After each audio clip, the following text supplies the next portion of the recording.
সমালোচনা করার দরকার নাই, সবার মধ্যে ভুল আছে। আবু আদনান ভাই যদি 100টা থাকে, আপনারও হয়তো 90টা আছে। আপনার 90টা থাকলে ভাইয়েরও হয়তো 80টা আছে। বের করতে থাকলে কেউ বাদ যাবে না। এইভাবে চিন্তা করতে থাকলে আমরা এখন বাংলাদেশে এই অবস্থায় যে ক্রিটিক্যাল একটা সিচুয়েশন চলছে, আমরা কিন্তু একদম বিচ্ছিন্ন হয়ে যাব জাতি থেকে।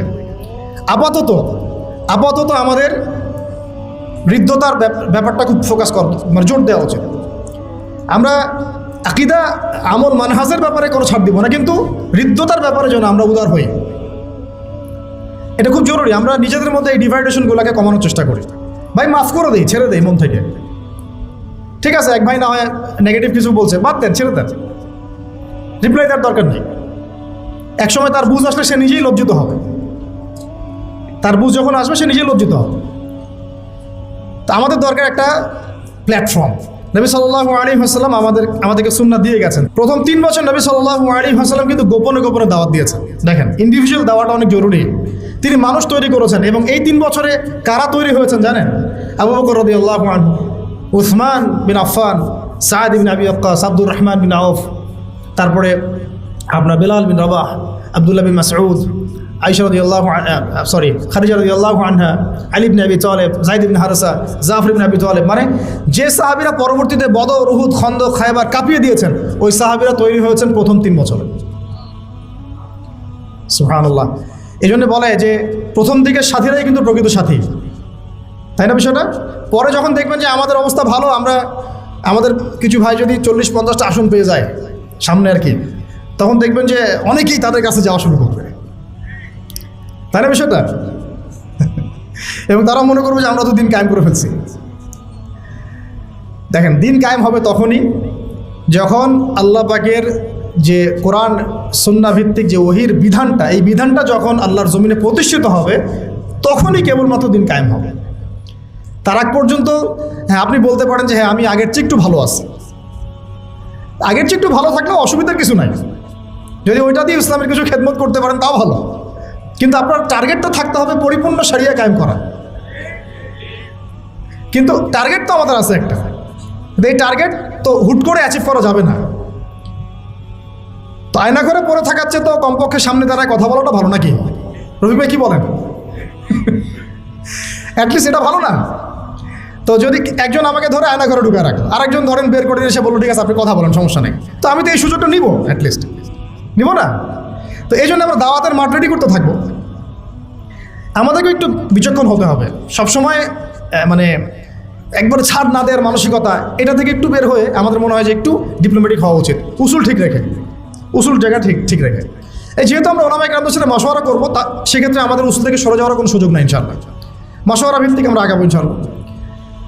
তো এখন 3 বছরের গোপন দাওয়াতের পরে যখন প্রকাশ্যে দাওয়াত শুরু হলো, তখন মারাত্মক রকমের নির্যাতন নেমে আসলো।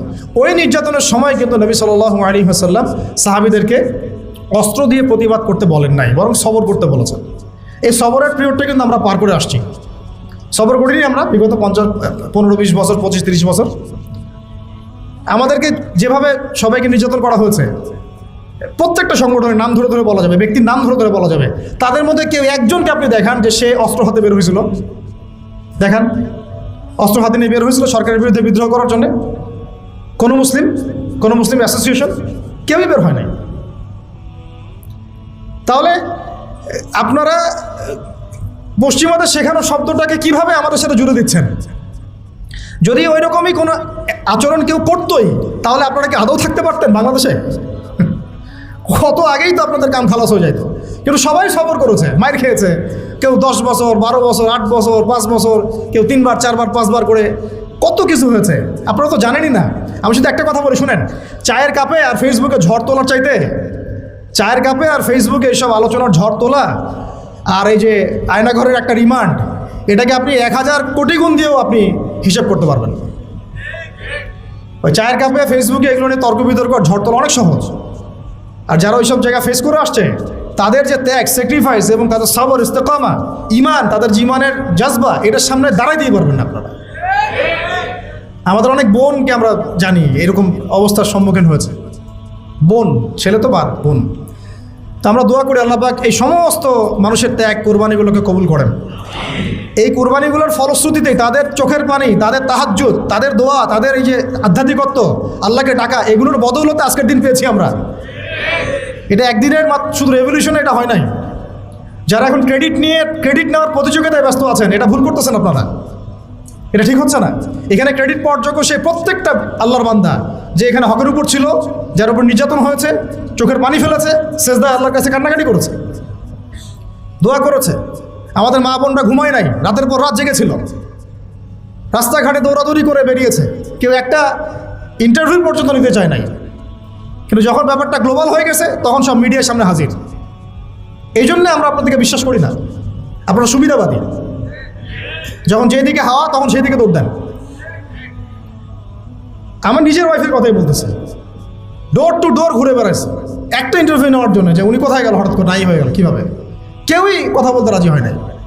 এর আরও অনেক ভাই আছে যারা এগুলো শিকার, তারাও জানে এগুলো, সবার সাথে এগুলো হয়েছে।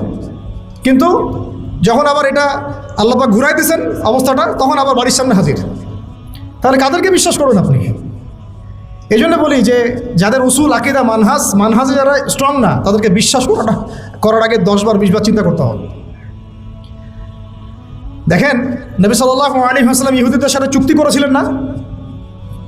তারপরে রোমানদেরকে চিঠি পাঠিয়েছেন না? মুশরিকদের সাথেও সন্ধি হয়েছে না? সব কিছু হয়েছে, সন্ধি হয়েছে, পররাষ্ট্রনীতি হয়েছে, চুক্তি হয়েছে, যুদ্ধ হয়েছে। তিনি কিন্তু উসুল এবং আদর্শের জায়গায় কারোর সাথে যাররা পরিমাণ ছাড় দেন নাই। ছাড় দিয়েছেন? তাই আমরা যেন এই সুন্নতটাকে ধরে রাখার চেষ্টা করি, আল্লাহ পাক তৌফিক দান করেন। এখন সংক্ষিপ্ত করে শেষ করে দিচ্ছি। এই যে দাওয়াতটা প্রকাশস্বরূপ লাভ করলো, তখন সবরটা ছিল বেশি ইম্পর্টেন্ট। এবং সবর করতে করতে করতে সাহাবীরা কি বলেছিলেন জানেন? ইয়া রাসূলুল্লাহ সাল্লাল্লাহু আলাইহি ওয়াসাল্লাম, আপনি একটু বদদোয়া করেন না এদের জন্যে, আমরা তো পারছি না। নবীজি বলেছেন যে তোমরা জেনে রাখো, এই দিন একদম মাশরিক থেকে মাগরিব পর্যন্ত পৌঁছে যাবে, একটা কাঁচা বাড়ি, একটা পাকা বাড়ি বাদ থাকবে না যেখানে আল্লাহ পাক কালিমাকে প্রবেশ করাবেন না ইনশাআল্লাহ। ওয়ালাকিন্নাকুম তাস্তাজিলুন, কিন্তু তোমরা খুব তাড়াহুড়া করছো। ঠিক আছে, তোমরা এখন আবিসিনিয়ায় চলে যাও। যদি দেখা যায় কখনো এমন একটা পরিবেশ যে আপনার এলাকায় দিন পালনের কোনো পরিবেশই নাই, তখন আবিসিনিয়ার সুন্নত আছে আমাদের সামনে, সেখানে হিজরতের সুন্নত আছে। তারপরে নবী সাল্লাল্লাহু আলাইহি ওয়াসাল্লামকে 3 বছর সাহাবীদেরকে সহ বয়কট করা হয়েছে শিয়ারে আবু তলেবে, গাছের ছালপাতা খেয়ে দেখেছেন, তবুও আদর্শের সাথে আপোষ করেন নাই। সাহাবীদেরকে চোখের সামনে তিনি শহীদ হতে দেখেছেন মক্কায়, তারপরেও তিনি আদর্শের সাথে আপোষ করেন নাই, কিন্তু তাদেরকে তিনি অস্ত্র দিয়ে আঘাত করেন নাই। কিন্তু এরপর যখন আল্লাহ রাব্বুল আলামিন তায়েফের পরে যখন তায়েফবাসী কবুল করলো না, মিরাজ হয়ে গেল, এরপরে নবী যখন সাল্লাল্লাহু আলাইহি ওয়াসাল্লাম মদিনার সেই যে যুবকদেরকে দাওয়াত দিলেন, আমরা যুবক ভাইরা ভালো করে শুনেন, এই যুবকদের হাতে ইসলাম পরিবর্তন হয়েছে। মানে পরিবর্তন বলতে বোঝাচ্ছি, টেবিলটা উল্টে গেছে আর কি, যুবকদের হাতেই। এই 6 জন যুবক যাদের নেতৃত্ব দিচ্ছেন সাআদ বিন যুরারা রাদিয়াল্লাহু আনহু, তারা এসে ইসলাম কবুল করলেন ইয়াসরিব থেকে। তারপরে পরের বছর 12 জন, তারপরের বছর এই যে 75 জন, এই যে একটা বিশাল দাওয়াতের ক্ষেত্র তৈরি হলো মদিনায়। একজন দায়ীর মেহনত ছিল এখানে, তার নাম মুসআব বিন উমাইর রাদিয়াল্লাহু আনহু, মনে আছে না আপনাদের? তো এই যে মাঠটা তৈরি হলো, যে মাঠ তৈরি করা, তারপরে নবী করিম সাল্লাল্লাহু আলাইহি ওয়াসাল্লামকে তারা বললেন যে আপনি আপনার সাহাবীদেরকে নিয়ে চলে আসেন আমাদের এখানে।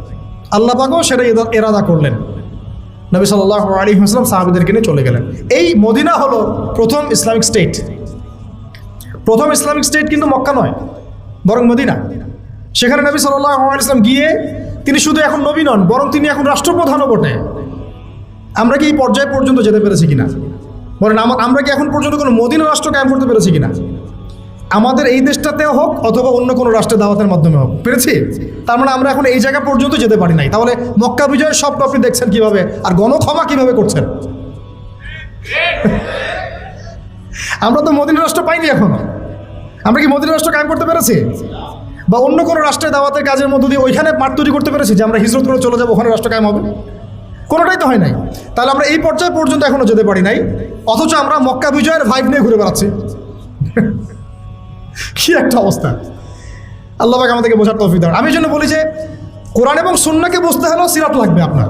সিরাত ছাড়া কোরআন সুন্নাহকে বোঝা যায় না। সুবহানাল্লাহ। আর আমার বিশ্বাস যে সিরাতের উপর যারা বেশি চর্চা করবে, পড়বে, ইনশাআল্লাহ আল্লাহ চাইলে তারা নবীকে স্বপ্ন দেখতে পারে। মানে আমার মন বলে এটা কোনো দলিল ভিত্তিক কথা বললাম না। অনেক ওলামা কেরাম বলেছেন আমাদেরকে। আমি জিজ্ঞাসা করেছিলাম যে ওস্তাদ, আমাদের নবী সাল্লাল্লাহু আলাইহি ওয়াসাল্লামকে স্বপ্ন দেখার কোনো খাস আমল আছে নাকি? তো কেউ তেমন কোনো খাস আমল বলতে পারে না। একজন ওস্তাদ খালি বললেন যে রাত্রে ঘুমানোর সময় অ্যাটলিস্ট 10 পৃষ্ঠা সিরাত পড়ে ঘুমাও, দেখে কি হয়। তার মানে উনি হয়তো দেখেছেন, উনি বলেন না। সিরাত ছাড়া ভাই আমরা দিন প্রতিষ্ঠার প্যাটার্নগুলো বুঝবো না। প্রত্যেকটা কাজের একটা প্যাটার্ন থাকে, একটা পদ্ধতি থাকে, অজু করার একটা সিস্টেম আছে, নামাজের একটা নিয়ম আছে, দিন প্রতিষ্ঠারও নিয়ম আছে। এখন দেখেন দাওয়াতের মধ্য দিয়ে মদিনা রাষ্ট্র কায়েম হয়ে গেল। ওখানে কিন্তু নবীজি এখন শুধুমাত্র নবী নন, তিনি নবীও বটে, রাষ্ট্রপ্রধানও বটে, তাদের আমিরও বটে। তাহলে এখানে আমির হলো নবী, রাষ্ট্রপ্রধান এবং আমির, ইমারা হয়ে গেল ইমারা, এবং জামা হলো একটা জামা। বুঝতে পারছি কি? জামাত ইসলাম না রে ভাই, এটা আবার জামা মানে একটা কি বলবো ভাই, হ্যাঁ ঐক্যবদ্ধ একটা প্ল্যাটফর্ম। এবং দেখেন একজন আমির কিন্তু আবার আলাদা আলাদা না, একজন আমির এই একটা জামা, এবং সবাই হচ্ছে মামুর মানে যারা আমিরকে ফলো করে। এখানে আছে সাম ওয়া তোয়া, মানে নবী যা বলবেন তারা শুনবেন এবং আনুগত্য করবেন। এইরকম একটা সিস্টেম কিন্তু আমরা এখন আমাদের দেশে করতে পারি না। সবাই আলাদা আলাদাভাবে কাজ করতেছি, ঠিক আছে, কাজ হতে থাক, কিন্তু সমন্বয় জরুরি। সমন্বয় না হলে বৃহত্তর ঐক্য হবে না। আর বৃহত্তর ঐক্যের জায়গাটাতে আমাদেরকে একটু ছাড় দিতে হবে, একটু হলেও ছাড় দিতে হবে। কারণ এখন তো আর সাহাবিদের যুগ না রে ভাই। সাহাবিরা যেভাবে সব শক্তভাবে পালন করতেন, আমল করতেন, এরকম মানুষ এখন নাই তো। আর আপনি যদি ওই যে হামিম যদি আমাকে বলে যে ভাই আপনার মধ্যে সাহাবিদের সব খাসলত পাওয়া যাচ্ছে না, যাবে না, এটাই তো স্বাভাবিক। কারণ আমরা তো সাহাবিদের যুগ থেকে 1400 বছর পরের মানুষ। এই হাদিসটা আপনারা জানেন কিনা, মাঝখানে অনেক লম্বা হয়ে যাচ্ছে কিনা, এই ফয়জুল কালাম বইয়ের মধ্যে আছে। নবীজি বলেছেন সাল্লাল্লাহু আলাইহি ওয়াসাল্লাম যে তোমরা এমন একটা যুগে আছো আমার সাহাবীরা, শুনেন, তোমরা এমন একটা যুগে আছো হে আমার সাহাবীরা, তোমরা যদি ইসলামের 1/10 ছেড়ে দাও তোমরা ধ্বংস হয়ে যাবে।